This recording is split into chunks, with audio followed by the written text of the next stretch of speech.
Hello বন্ধুরা, আজকে আমি একটা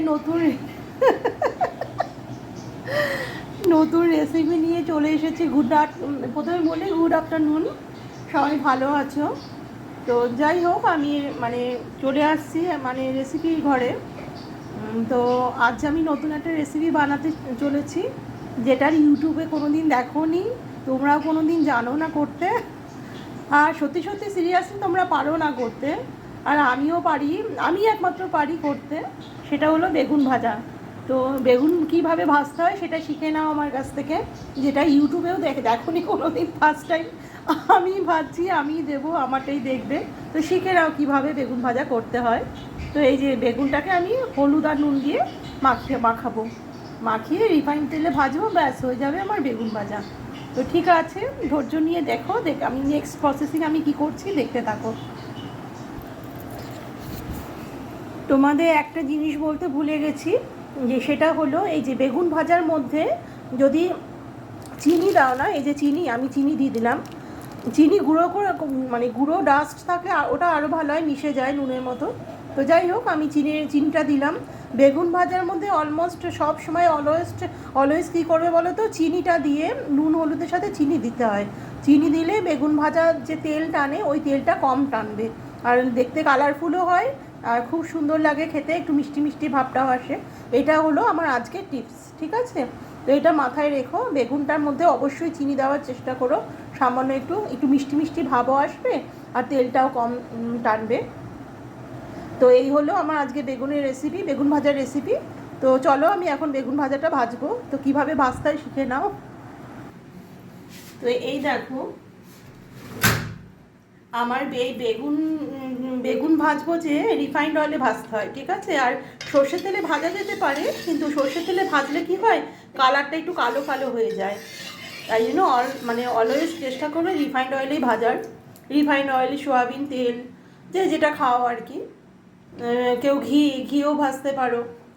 তো আমি রিফাইন্ড তেলটা, আর সবসময় বেগুনটা যখন ভাজবে, ফ্রাই করবে, তখন কিন্তু ভীষণ গরম তেলে ভাজতে হয়, তাহলে বেগুনটা খুব সুন্দর ভাজাও হয়, একটু লালচে লালচে ভাবটাও এসে যায়, তাড়াতাড়ি হয় বেগুন ভাজাটা, এমনকি ওই কালারটাও বেশ সুন্দর আসে, আর তেলটা কম টানে। আর বেগুন ভাজা যত স্লো আছে করবে, তেলটা প্রচুর খেয়ে নেবে, আর সময় লাগবে, দেরি হবে, কালার আসতে সময় লাগবে না, কালার আসবে না, কিন্তু বেগুনটা সফট হয়ে যাবে, নরম হয়ে যাবে।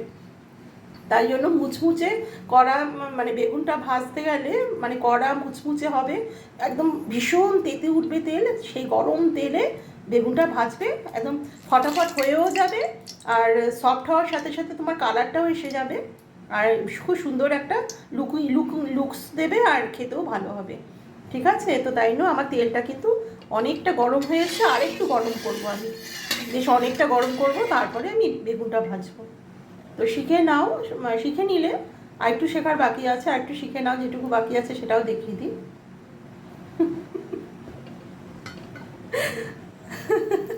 আমি একটু মজা করছি তোমাদের সাথে, প্লিজ কিছু মনে করো না। একঘেয়েমি কথা বলতে ভাল লাগে না, তাই জন্য মাঝে মধ্যে একটু আমি একটু মজা করতে ভালোবাসি।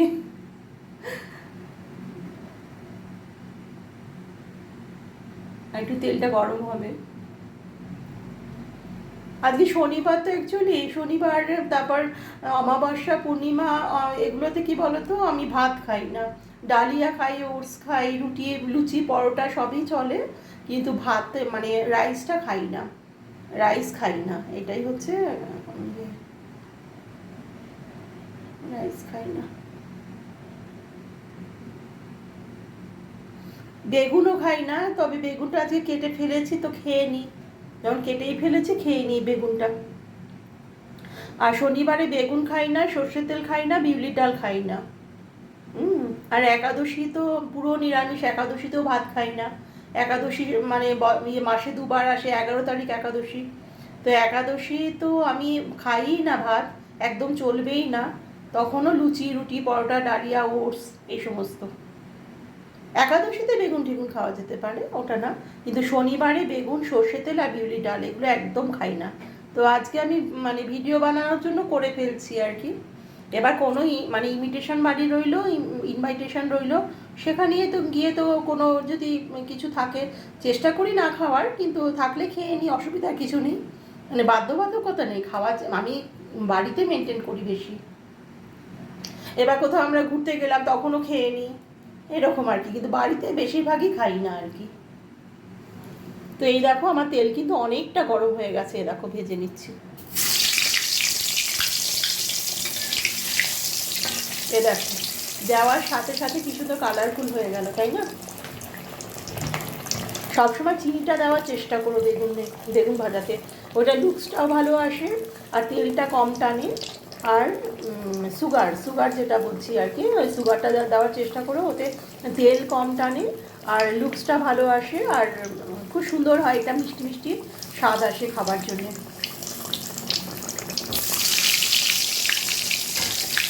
আর বেগুন ভাজাতে না আমি একটু নুন আর নুনটা মানে বুঝে আর কি, কিন্তু হলুদটা আমি একটু বেশি দিতে পছন্দ করি। অনেকে হলুদ একটু কম দেয়, কিন্তু আমি একটু বেগুন ভাজা বলো, মাছ ভাজা বলো, এগুলোতে না আমি একটু হলুদটা একটু বেশি দেওয়া পছন্দ করি। ওটা একটু মানে ওটা করে দেখবে তোমরা, ভালো লাগবে। অনেকে মোছা মোছা দেয়, কিন্তু না আমি একটু হলুদটা বেশিই দিই।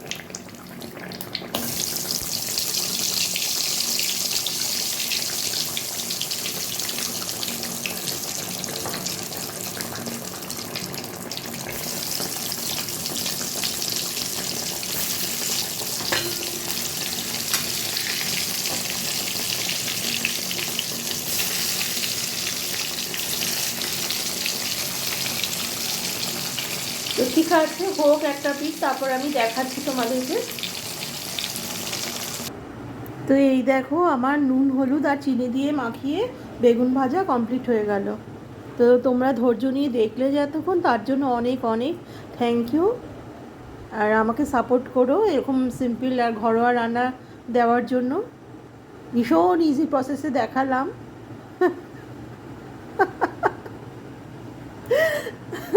প্লিজ আমাকে কেউ গালাগালি করো না, আমি তোমাদেরই বন্ধু, আমাকে আপন করে নিয়ে আমাকে এগিয়ে নিয়ে চলো। আমি অনেক তোমাদের মতনই বড় কন্টেন্ট হতে চাই। মানে সেটাই বলছি যে তোমাদের মতো আমি বড় সাবস্ক্রাইবার হতে চাই। তো আমাকে প্লিজ এগিয়ে নিয়ে চলো, আমার বেগুন ভাজার রেসিপিটা শেয়ার করে দিও। আর এই ফার্স্ট টাইম আমি দিলাম বেগুন ভাজার রেসিপি, কেউ কোনো দিন দেয়নি।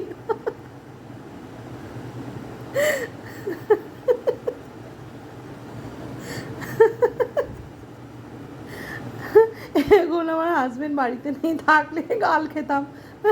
বলছে এসব তুমি কি করছো, ইউটিউবে তুমি এসব দেবে? জাস্ট একটু মজা করলাম, টাইম পাস করলাম, ভাজলাম, একটু ব্লগ বানিয়ে নিলাম, ব্যাস, এই আর কিছু না। তো দেখার জন্য অনেক অনেক ধন্যবাদ তোমাদেরকে, থ্যাংক ইউ। হ্যালো ফ্রেন্ড, আমি যে বেগুন ভাজলাম, বেগুন ভাজার সাথে ডালিয়া দিয়ে খাবো, মানে ডালিয়ার সাথে বেগুন ভাজা দিয়ে খাবো। তো বেগুনটা ভেজে নিলাম, আমি ডালিয়া করছি একদম সিম্পলভাবে, একদম আমি যেভাবে করি, একদম শর্টকাট রান্না আমার প্রত্যেকটা। ডালিয়া তো আমি সবজিও দিয়ে, এখন যেমন সবজি দেবো, অনেক সময় কী করি সবজিও দিই না, সিম্পলভাবে করি। কিন্তু আমি না কী করি বলো তো, অনেক মানে ফোড়ন দিয়ে তারপর বসানো যায়। আবার অনেকে ওই ডালটাকে, এই যে মুগ ডালটাকে ভেজে নিয়ে তারপর বসিয়ে, মানে বিভিন্ন রকমভাবে তো হয়, মানে একটা রান্না আমি তোমাদের আগেও বলেছি। তো সেই জন্য আমি কি করব, আমি রোজকার যে খাই, মানে শনিবার, মানে মানে রোজকার যে খাই ডালিয়াটা, আমি অত ঝামেলা করিই না। আমার মতন করে খেয়েও খারাপ লাগবে না, ভালো লাগে কিন্তু খেতে, কিন্তু একটু ঘিটা দিতে হয় বেশি। তো আমি কি করব বলো তো, এই যে ডালটা একসাথে নিয়ে নিলাম কুকারে।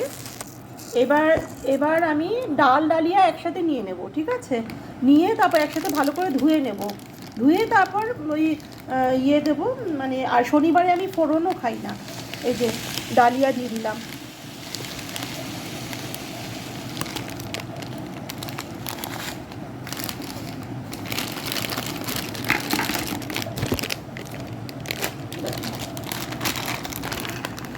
এই যে ডালিয়াটা দিয়ে দিলাম, ডালিয়া একসাথে ধুয়ে নেব। ধুয়ে আমি আলু আর মিষ্টি কুমড়ো দিয়ে সেদ্ধ বসাবো। তার আগে আমি নুন দেবো, হলুদ দেবো, আর ঘিটা আমি কিন্তু সঙ্গে সঙ্গেই দিয়ে দিই, আমি পরে ঘি দিই না। তাহলে কি বলো তো, ঘিয়ের গন্ধটাও থাকলো, মানে গন্ধটা থাকবে, মানে ওই হবে না, গ্যাস অম্বলটা হয় না। এবার স্বাদ করার জন্য তোমরা পরে পাতের মধ্যে ঘি নিয়ে মাখিয়ে খেতেই পারো, কিন্তু আমি ওটা আর ফোড়নটা দিই না, আমি কোনো ফোড়ন আমি শনিবারে রান্নাতে আমি কোনো ফোড়নই দিই না। ওই জন্য আমি শুধু আমি ওই এটা ধুয়ে সবজিগুলো, মানে সবজি বলতে ওই মিষ্টি কুমড়ো আর আলু ওটাও দিয়ে দেবো, দিয়ে সেদ্ধ মানে ঘি দেবো, নুন দেবো, হলুদ দেবো, ব্যাস সেদ্ধ করে নামিয়ে নেবো। আর আমি কিন্তু এই ডালিয়ার মধ্যে কখনো মিষ্টি দিই না, আমার প্রত্যেকটা মানে রান্নাতে আমার মিষ্টি পড়ে, কিন্তু ডালিয়াতে আমি অন্তত মিষ্টি দিই না। হ্যাঁ, তো ঠিক আছে, চলো আমি করে নিই এটা রান্নাটা। এই দেখো আমি কিন্তু নুন হলুদ দিয়ে ডালটা আর ডালিয়াটা ধুয়ে বসিয়ে দিলাম, এই যে মিষ্টি কুমড়ো আর আলু দিয়ে। আর এখন আমি নুন হলুদ তো দিয়ে দিয়েছি, এই যে দেখো শাহি গরম মশলা এটা আমি দিয়ে দেব।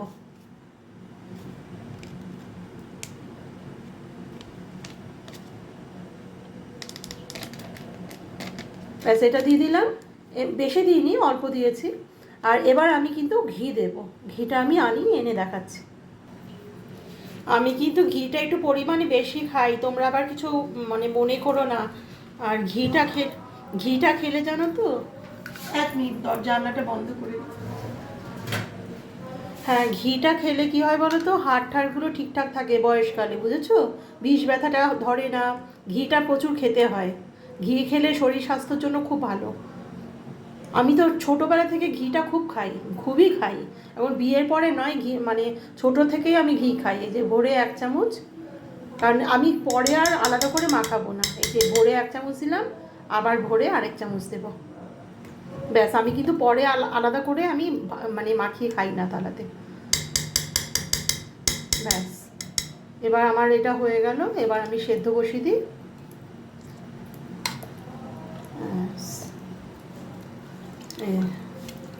আমি সেদ্ধ বসিয়ে দিলাম।